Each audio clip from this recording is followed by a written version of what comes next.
লোকসভায় জোট সরকার গঠনের দৌড়ে এগিয়ে থাকলেও পশ্চিমবঙ্গে ম্যাজিক দেখানোর মিশন অধরায় থেকে গেল নরেন্দ্র মোদী। বাংলার মানুষের সমর্থন আদায়ে দফায় দফায় চালানো প্রচারণা, রোড শো ও প্রতিশ্রুতির ফুলঝুরি কোনো কিছুই কাজে লাগেনি। ভোটের মাঠে বাজিমাত করে ফের রাজ্যের দখল নিচ্ছে দুই দফার মুখ্যমন্ত্রী মমতা বন্দ্যোপাধ্যায়। লোকসভা নির্বাচন ঘিরে দফায় দফায় পশ্চিমবঙ্গ সফর করেছেন নরেন্দ্র মোদী, অমিত শাহ, জেপি নাড্ডারা। ঝড় তুলেছেন প্রচারে, করেছেন জমকালো রোড শো। এতে তৃণমূলের ঘাঁটিতে ভাটার সংখ্যাও তৈরি হয়। পশ্চিমবঙ্গে অন্য যে কোনো বারের চেয়ে এবার বেশি আসন পাওয়ার গুঞ্জনও ছড়িয়ে দেয়। আসসালামু আলাইকুম প্রিয় দর্শক, ফাইনালি চলে আসলাম আপডেট ও গুরুত্বপূর্ণ কিছু নিউজ নিয়ে আপনাদের মাঝে। প্রিয় দর্শক, অবশ্যই ভিডিওটি শেষ অবধি দেখবেন। দর্শক, আপনাদের কাছে ছোট্ট একটি অনুরোধ, দেশ এবং দেশের বাইরে হলে কমেন্ট বক্সে লিখে জানিয়ে দেবেন, আর চ্যানেলে নতুন হলে সাবস্ক্রাইব করে পাশে থাকা বেল বাটনটি অবশ্যই অল করে দেবেন, কারণ পরবর্তী আপডেট নিউজ সবার আগে পাওয়ার জন্য প্রিয় দর্শক অবশ্যই একটি লাইক দেবেন। আসসালামু আলাইকুম দর্শক, ভারতের রাজনীতিতে কংগ্রেস প্রায় নিঃশেষ হয়ে যাচ্ছে। বিজেপির প্রবল গ্রাসে কংগ্রেস একেবারেই তছনছ বা মাটিতে মিশে গিয়েছে। সত্যিই তাই, এর আগের দুটি নির্বাচনের ফলাফল সেটি প্রমাণ করে। এমনকি তারা বিরোধী দলের মর্যাদা পর্যন্ত হারিয়েছে। এই কংগ্রেস সেই কংগ্রেস নাটকীয়ভাবে উত্থানের এমন একটি দৃষ্টান্ত উত্তরপ্রদেশে ঘটেছে, যেটা ছিল একেবারে ঘাঁটি বলা যায়, সংখ্যাগরিষ্ঠ আসন বিজেপি। সেখানে হানা দিয়েছে কংগ্রেস এবং তার সাথে ছিল সমাজবাদী পার্টি। এই দুই পার্টি মিলে সেখানে তারা অভাবনীয় সাফল্য দেখিয়েছে। এই নির্বাচনে ভারতের উত্তরপ্রদেশে লোকসভা নির্বাচনে চমক দেখাতে যাচ্ছে কংগ্রেস নেতৃত্বাধীন ইন্ডিয়া জোট। রাজ্যের ৮০টি লোকসভা আসনের মধ্যে এখন পর্যন্ত ৪৫টিতে এগিয়ে আছে, এবং যতগুলো রাজ্যের রয়েছে তার মধ্যে সবচেয়ে বড় রাজ্য, এবং বলা হয় যে উত্তরপ্রদেশে যে ভালো করবে ক্ষমতার মসনদে যাবে সে। যদিও সেটি হয়নি, কেননা বিভিন্ন ছিটা ফোটা বিভিন্ন পকেট থেকে অনেকগুলো আসন পেয়েছে বিজেপি, যার কারণে তারা সংখ্যাগরিষ্ঠতা পায়নি ক্ষমতায় যাওয়ার মতন একক সংখ্যাগরিষ্ঠতা। অন্য দুটি দলকে সাথে নিয়ে তাদেরকে যেতে হবে, আর ওই দুটি দল যদি বেঁকে বসে তাহলে কিন্তু সর্বনাশ, অর্থাৎ বিজেপি যে কোনো সময় ক্ষমতা হারাবে। এইরকম সংকটজনক অবস্থায় আছে। যাই হোক, এখানে রাজ্যের যেই ৮০টি আসনের মধ্যে এখন পর্যন্ত ৪৫টিতে এগিয়ে আছে তারা। গত নির্বাচনে সেখানে সংখ্যাগরিষ্ঠ আসন নিজেদের দখলে রেখেছিল ক্ষমতাসীন বিজেপি। এবার রাজ্যটিতে দলটির বিরোধী পক্ষের এগিয়ে থাকার পেছনে কয়েকটি কারণকে মুখ্য হিসেবে দেখা হচ্ছে। বিজেপি শাসিত উত্তরপ্রদেশে প্রধান বিরোধী দল সমাজবাদী পার্টি এবারের লোকসভা নির্বাচনে ইন্ডিয়া জোটের হয়ে ৩৭টি আসনে এগিয়ে রয়েছে দল। বিজেপি শাসন করছিল সেখানে ইন্ডিয়া জোট, কংগ্রেস নেতৃত্বাধীন ইন্ডিয়া জোট ৩৭টি আসনে এগিয়ে রয়েছে। এই অগ্রগতির পিছনে তাদের একটি কৌশল কাজে দিয়েছে বলে মনে করা হচ্ছে। সেটি হচ্ছে, এবার প্রার্থী বাছাইয়ের ক্ষেত্রে যাদবের চেয়ে, অর্থাৎ অন্যান্য অনগ্রসর শ্রেণী বাইরের প্রার্থীদের বেশি গুরুত্ব দিয়েছে সমাজবাদী পার্টি। এবার ৫ জন যাদব পার্টিকে মনোনয়ন দিয়েছে সমাজবাদী পার্টি। তারা সবাই দলটির প্রধান অখিলেশ যাদবের পরিবারের সদস্য। যাদব নয়, এমনকি ওবিসি সম্প্রদায়ের প্রার্থীরা মনোনয়ন পেয়েছেন ৩৭টি আসনে। উচ্চ বর্ণের প্রার্থীদের দেওয়া হয়েছে ১১টি আসন। দলটি থেকে ৪টি আসনে মনোনয়ন পেয়েছেন মুসলিম প্রার্থীরা। এছাড়া সংরক্ষিত আসনে ১৫ জন দলিত প্রার্থীকে মনোনয়ন দিয়েছে দলটি। ২০১৯ সালের শেষ লোকসভা নির্বাচনে বিএসপি ও এর আরএলডির সঙ্গে জোট করেছিল সমাজবাদী পার্টি। সেবার ৮০টি আসনের মধ্যে ৩৭টি আসনে প্রতিদ্বন্দ্বিতা করেছিল দলটি। ওই নির্বাচনে ১০টি আসনে যাদব প্রার্থীদের মনোনয়ন দেওয়া হয়েছিল। নির্বাচনে মাত্র 5টি আসনে জয় পেয়েছিল সমাজবাদী পার্টি। বিএসপি পেয়েছিল 10টি আসন, আর বিজেপি 62টি আসনে নিজেদের দখলে রেখেছিল। উত্তরপ্রদেশে সমাজবাদী পার্টির এই এগিয়ে থাকা নিয়ে দলটির জ্যেষ্ঠ নেতা বলেন, যাদব ও মুসলমানদের সমর্থনের বিষয়ে নিশ্চিত ছিল আমাদের দল, তবে আমরা এই দুই সম্প্রদায়ের বাইরে যাদব নয় এমন সম্প্রদায় ও দলিতদের কাছে পৌঁছতে চেয়েছিলাম। এখন মনে হচ্ছে তা কাজে দিয়েছে। এছাড়া কিছু এবারের নির্বাচনে আসনে প্রার্থী পরিবর্তনও করেছে সমাজবাদী পার্টি। অপরদিকে বিজেপি উত্তরপ্রদেশে 75টি আসনে প্রার্থী দিয়েছে। রাজ্যের দলটির নেতৃত্বাধীন এনডিএ জোটের জোটের 3 মিত্র পেয়েছে বাকি 5টি আসন। 75টি আসনের মধ্যে উচ্চ বর্ণের প্রার্থীদের 34টি আসন দিয়েছে বিজেপি, 25টি আসন দিয়েছে অনগ্রসর সম্প্রদায়ের প্রার্থীদের। তাদের মধ্যে একজন যাদব রয়েছেন, আর বাকি 16টি সংরক্ষিত আসন। যাই হোক, এখানে নানান হিসাব নিকাশের মার পেয়েছে এবং সামগ্রিকভাবে বিজেপির প্রতি যে মানুষের অনাস্থা, অর্থাৎ শুধু তারা ধর্মীয় সেন্টিমেন্টকে সামনে এনেছে, কিন্তু অর্থনৈতিক উন্নয়ন ঘটেনি, বেকারত্ব দূর হয়নি।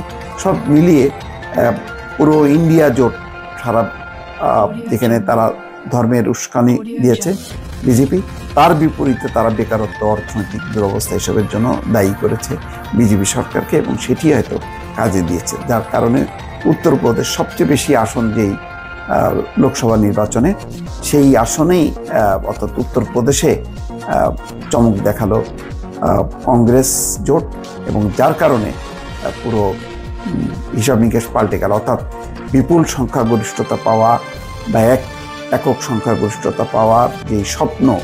ভারতের একটা প্রভাবশালী ইংরেজি দৈনিকে প্রকাশিত একটা প্রতিবেদনে আজকের ভিডিওতে কথা বলবো। 7 জানুয়ারি নির্বাচনের আগে ভারতের বিভিন্ন গণমাধ্যমে সাংবাদিক, কলামিস্ট, থিঙ্ক ট্যাঙ্করা বাংলাদেশের নির্বাচন নিয়ে, বাংলাদেশের রাজনীতি নিয়ে কলাম লিখেছেন, তাদের মতামত লিখেছেন, বিভিন্ন সময় প্রতিবেদন প্রকাশিত হয়েছে, এবং প্রত্যেকটা জায়গায় এই থিঙ্ক ট্যাঙ্করা, কলামিস্টরা কিংবা কখনো কখনো কোনো রাজনীতিবিদও দু একটা সময় বিভিন্ন পত্রিকায় দেওয়া সাক্ষাৎকারে একটা কথা বলার চেষ্টা করেছেন, বাংলাদেশে গণতন্ত্র, মানবাধিকার অনেকটা কম্প্রোমাইজড, এবং শেখ হাসিনা সরকারের নানান সমালোচনা তারা করেছেন, কিন্তু সমালোচনার শেষে এসে তারা কনক্লুশন টেনেছেন কিন্তু ভারতের নিরাপত্তার স্বার্থে আওয়ামী লীগকেই ক্ষমতায় থাকতে হবে, শেখ হাসিনাকেই সমর্থন দিতে হবে। শেষ পর্যন্ত তারা কনক্লুশনটা এটা টেনেছেন যে যত সমস্যা আছে, গণতন্ত্র, মানবাধিকার, মত প্রকাশের স্বাধীনতা, এই সব কিছু যে বাংলাদেশের কম্প্রোমাইজড হয়েছে, সেগুলো নিয়ে শেখ হাসিনা সরকারকেই কাজ করতে হবে। অন্য কোনো অপশন বাংলাদেশে যদি ক্ষমতায় চলে আসে, তাহলে সেটা ভারতের নিরাপত্তার জন্য হুমকি হিসেবে দেখা দেবে। এটাই আসলে ম্যাক্সিমাম ক্ষেত্রে কনক্লুশন রয়েছেন। এর ব্যতিক্রমও দু একটা কলাম, দু একটা মতামত আমরা পেয়েছি ভারতের গণমাধ্যমে সে সময়, কিন্তু ম্যাক্সিমামই আসলে এই মতামতই ছিল। কিন্তু এখন নির্বাচনটা শেষ হয়ে যাওয়ার পর আওয়ামী লীগ যখন ক্ষমতা আবারও দখল করলো, তারপর আওয়ামী লীগ কিন্তু সেই জায়গাটাতে নাই, এবং ভারত আস্তে আস্তে সেটা রিয়েলাইজ করতে শুরু করেছে। যদিও বাংলাদেশের নির্বাচনটা শেষ হবার সাথে সাথেই ভারতের লোকসভা নির্বাচনের একটা দামামা বেজে উঠেছিল, ফলে এদিকে খুব একটা নজর ভারতের ক্ষমতাসীনরা কিংবা ভারতে যারা এগুলো নিয়ে কাজ করেন, ভারতের নিরাপত্তা নিয়ে যারা কাজ করেন, তারা হয়তোবা এদিকে এতটা নজর দিতে পারেনি। কিন্তু ভেতরে ভেতরে ভারত এই নির্বাচনে, অর্থাৎ 7 জানুয়ারির নির্বাচনে আওয়ামী লীগকে সমর্থন দেওয়ার মধ্য দিয়ে যে আগুনে ঝাঁপ দিয়েছে, সেটা এখন তারা আস্তে আস্তে রিয়েলাইজ করতে শুরু করেছে, এবং সামনের দিনে যখন তারা সিরিয়াসলি ব্যাপারটা দেখবে, তখন তারা বুঝতে পারবে কত বড় ভুল তারা করেছে। আরেকটা কথা বলি, আমার এই চ্যানেলে বেশ কয়েকটা ভিডিওতে নির্বাচনের পরেও আমি বলেছি, এই সরকার, অর্থাৎ 7 জানুয়ারি নির্বাচনের মধ্য দিয়ে গঠিত সরকার সবচেয়ে বড় বিপদে পড়বে চীন এবং ভারতের মধ্যে ব্যালেন্স করতে গিয়ে। এবং এই দফায় 2014 সালে, 2018 সালে 2 দফায় তারা সরকার গঠন করে টিকে গিয়েছিল এবং চীন এবং ভারতের মধ্যে ব্যালেন্স করতে পেরেছিল, কিন্তু এই দফায় তারা এই ব্যালেন্সটা করতে পারবে না, কারণ পরিস্থিতি আর সেই জায়গাটাতে নাই। এখন সূক্ষ্ম একটা রেখার উপরে সরকার দাঁড়িয়ে আছে, হাসিনা সরকার, একদিকে চীন এবং একদিকে ভারত, এবং আর্থিক সংকটের কথা, বাংলাদেশের অর্থনৈতিক দুরবস্থার কথা মাথায় রেখে সরকার চালানোর জন্য, টিকে থাকবার জন্য শেখ হাসিনাকে চীনের দিকেই ঝুঁকে যেতে হচ্ছে, কারণ ইতোমধ্যেই তার কাছে $5 বিলিয়ন মূল্যের ইউয়ান চেয়েছে বাংলাদেশ, এবং পরিষ্কারভাবে বোঝা যাচ্ছে তারপর আস্তে আস্তে চীনের ফুটপ্রিন্ট এমনিতেই বাংলাদেশে অনেক বাড়ছিল, আশঙ্কাজনকভাবে বাড়ছিল, কারণ চীনের ফুটপ্রিন্ট কোনো দেশে বাড়া মানেই সেটা একটা আশঙ্কার বিষয়, এবং সেটা সামনের দিনে আরও দ্রুত গতিতে বাড়তে থাকবে। এবং সবচেয়ে বড় রিস্কের জায়গা ভারতের জন্য তিস্তা প্রকল্পে চীনের ইনভলভমেন্ট, এবং যে সাহায্যটা এখন বাংলাদেশের সরকার চীনের কাছে চাইছে, সেটা যদি চীন দেয়, তাহলে সম্পর্কটা যে জায়গায় যাবে চীনের সাথে বাংলাদেশের, তাতে তিস্তা প্রকল্প আজ হোক বা 5 বছর পরে হোক, আওয়ামী লীগ বা শেখ হাসিনা যদি ক্ষমতায় থাকে তাহলে এই প্রকল্প চীনের হাতেই আসবে এবং এটা ভারতের নিরাপত্তার জন্য, ভারতের সার্বভৌমত্বের জন্য একটা ভয়ঙ্কর হুমকি তৈরি করবে। এবং আমি আমার ভিডিওতে এই কথাও বলবার চেষ্টা করেছি, এই পরিস্থিতিতে বাংলাদেশের সরকার, শেখ হাসিনা সরকার যখন চীনের দিকে পুরোপুরি ঝুঁকে যাবে তখন ভারতের সমর্থন তারা পুরোপুরিভাবে হারাবে, সম্পূর্ণরূপে হারাবে।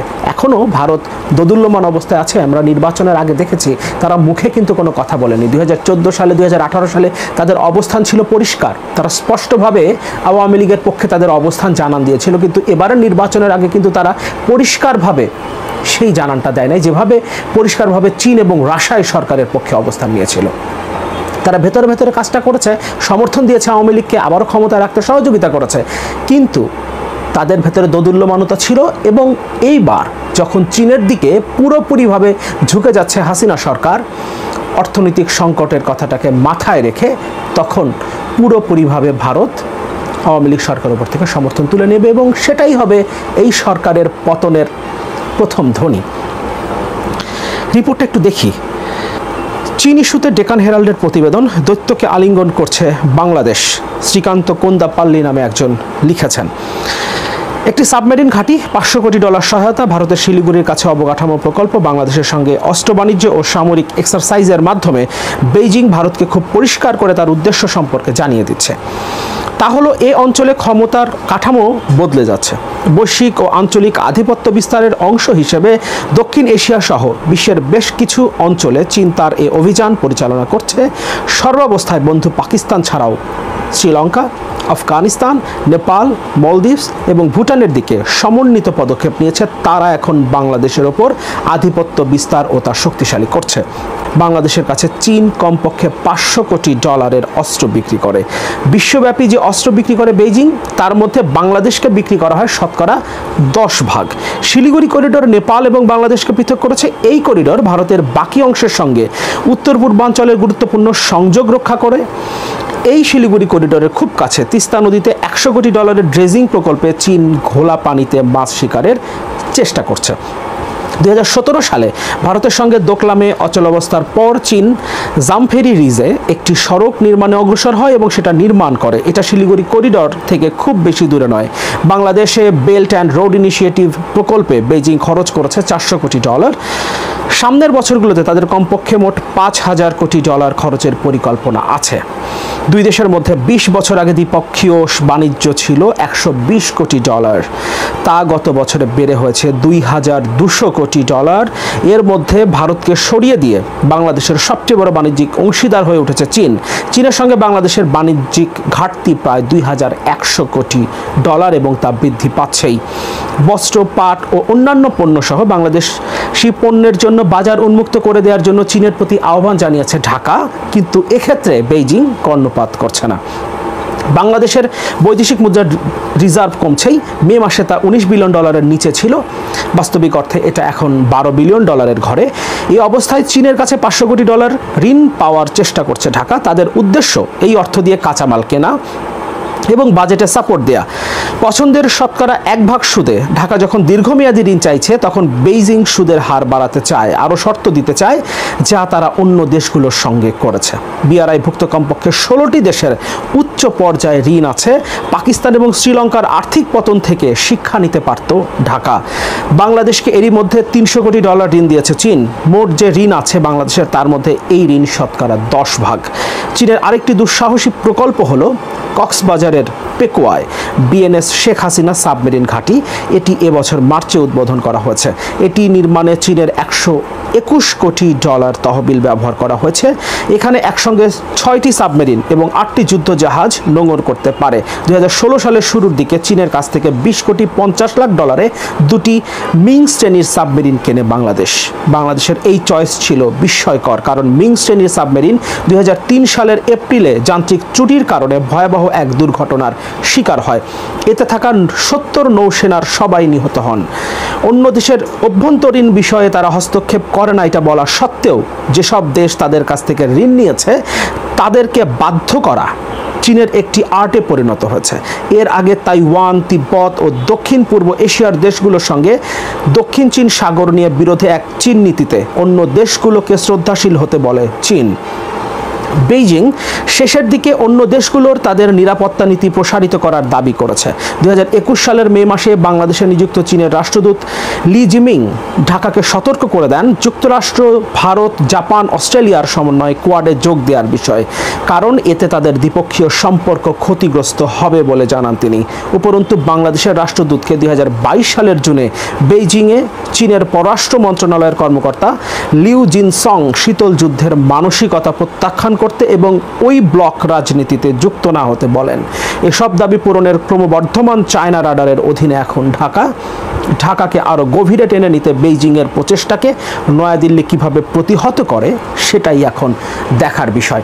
আমার এই চ্যানেলে ভারতের বিষয়ে অনেক সময় কথা বলেছি, ভারতের আধিপত্যবাদ, ভারতীয় পণ্য বর্জন ইস্যু, এগুলো নিয়ে যখন আমি কথা বলেছি আমি অনেকেই দেখেছি সেখানে মন্তব্য করেছেন আমাদের উচিত চীনের সাথে যোগাযোগ করা এবং চীনের সমর্থন নিয়ে বাংলাদেশ থেকে ভারতকে বিতাড়িত করা, ভারতের আধিপত্যকে রুখে দেয়া।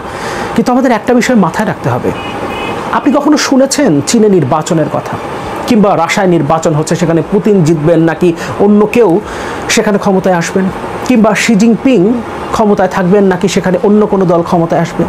শেখ হাসিনা অ্যাকচুয়ালি বাংলাদেশে চায়না মডেলটাকে ফলো করছে, অর্থাৎ একটা দল থাকবে চীনা কমিউনিস্ট পার্টির মতো, বাংলাদেশেও একটাই দল থাকবে এবং সেই দল থেকে শি জিনপিং যেমন জীবনের শেষ দিন পর্যন্ত চীনের প্রেসিডেন্ট থাকবেন, সেরকম বাংলাদেশেও জীবনের শেষ দিন পর্যন্ত তিনি থাকবেন এবং তারপর তার সাকসেসররা রাষ্ট্র পরিচালনা করবে, যেভাবে চীনে একদলীয় শাসন প্রতিষ্ঠিত। সুতরাং চীনের মতো দেশ কখনো গণতন্ত্রকে সমর্থন করবে না, কখনোই করবে না। চীন, রাশিয়ার মতো দেশগুলোর কিংবা উত্তর কোরিয়ার কথা আমরা বলতে পারি, তাদের শেখ হাসিনার মতো সরকার প্রধান দরকার, শেখ হাসিনার আওয়ামী লীগের মতো দল দরকার, যারা একনায়কতান্ত্রিক শাসন ব্যবস্থা, একটা একদলীয় স্বৈরাচারী শাসন ব্যবস্থা প্রতিষ্ঠা করতে চায় এবং তাদের সাথেই চীন রাশিয়ার সম্পর্ক সুদৃঢ় হবে। সুতরাং চীন কখনোই আপনার গণতান্ত্রিক আন্দোলনে আপনার পাশে এসে দাঁড়াবে না। হ্যাঁ, কখন দাঁড়াবে? আপনি যদি তাকে ঘোষণা দেন আমি শেখ হাসিনার চেয়েও আরও অনেক বড় স্বৈরাচার হব, তখন চীন আপনাকে সমর্থন করতে পারে, রাশিয়াও আপনাকে সমর্থন করতে পারে, তার আগে করবে না। কিন্তু আমরা তো গণতন্ত্রের কথা বলি, আমরা মানুষের অধিকারের কথা বলি, মত প্রকাশের স্বাধীনতার কথা বলি, মানবাধিকারের কথা বলি। সুতরাং আমরা চীন রাশিয়ার সমর্থন নিতে গিয়ে আমরা একনায়কতান্ত্রিক আরেকটা শাসন ব্যবস্থা বাংলাদেশে প্রতিষ্ঠা করতে দিতে পারি না। এই কারণেই বাংলাদেশে যখন চীনের ফুটপ্রিন্ট বাড়ছে, সেটা শুধুমাত্র বাংলাদেশের জন্য ভয়ের ব্যাপার না, সেটা গণতান্ত্রিক বিশ্বের জন্যই ভয়ের ব্যাপার। এবং এই কারণে এখন গণতান্ত্রিক বিশ্ব, ভারতে ডেমোক্রেসি নানাভাবে কম্প্রোমাইজড, সেখানে বিরোধীদের উপরে নানাভাবে প্রেশারাইজ করা হয়েছে, সেখানে গণমাধ্যমকে নানাভাবে প্রভাবিত করা হয়েছে, কিন্তু বাংলাদেশের মতো এত নগ্ন হস্তক্ষেপ কিন্তু সেখানে নাই। বাংলাদেশে যেভাবে 28 অক্টোবরের পরে বিরোধী দলের সব নেতাকর্মীকে আপনার গ্রেফতার করে নেওয়া হয়েছে, সব যাকেই পাওয়া গেছে তাকে গ্রেফতার করে ফেলা হয়েছে, সবাইকে জেলে পুরে দিয়ে একটা একদলীয় নির্বাচন করা হয়েছে, যেখানে নিজের দলের আরেকজনকে দামি প্রার্থী হিসেবে দাঁড় করিয়ে একটা নির্বাচনের সার্কাস করা হয়েছে। ভারতে কিন্তু সেটা না, ভারতে কিন্তু অন্তত জনগণের ভোটে নির্বাচিত হয়ে আপনাকে ক্ষমতায় আসতে হয়। সুতরাং সেখানে নির্বাচনটা আছে, ভোট আছে, জনগণ ভোট দিতে পারে এবং সেখানে সাংবিধানিক প্রতিষ্ঠানগুলো, অন্তত বিচার বিভাগের মতো প্রতিষ্ঠানগুলো সেখানে স্বাধীনভাবে কাজ করতে পারে। বাংলাদেশে সেই অবস্থাটাও নাই। সুতরাং এই পরিস্থিতিতে যদি চীনের প্রভাব বাংলাদেশে বাড়তে থাকে, তাহলে সেটা বাংলাদেশের গণতন্ত্রের জন্য হুমকি এবং সেটা অবশ্যই আমাদের পার্শ্ববর্তী দেশ ভারতের জন্য হুমকি, যারা আগুনে ঝাঁপ দিয়েছে শেখ হাসিনা সরকারকে আবারও ক্ষমতায় রাখতে সহযোগিতা করে। এখনও যদি তারা এটা রিয়েলাইজ করতে না পারে, তাহলে অদূর ভবিষ্যতে তাদের সার্বভৌমত্ব নিয়েই প্রশ্ন উঠবে। তবে আমরা প্রত্যাশা করি ভারত সহ পশ্চিমা বিশ্ব এই ব্যাপারটা অনুধাবন করবে, বাংলাদেশে চীনের ফুটপ্রিন্ট কিভাবে বাড়ছে সেটাকে তারা দেখবে, সেটাকে বোঝার চেষ্টা করবে এবং বিশ্বে যে আরেকটা উত্তর কোরিয়ার জন্ম হচ্ছে, অর্থাৎ বাংলাদেশ যে উত্তর কোরিয়ার মতো একটা অগণতান্ত্রিক দেশে পরিণত হতে যাচ্ছে, সেই বিষয়টা তারা খেয়াল করবে এবং বাংলাদেশে গণতন্ত্র পুনঃপ্রতিষ্ঠার জন্য তারা আমাদের পাশে দাঁড়াবে, অন্তত সহযোগী হিসেবে, ক্যাটালিস্ট হিসেবে কাজ করবে।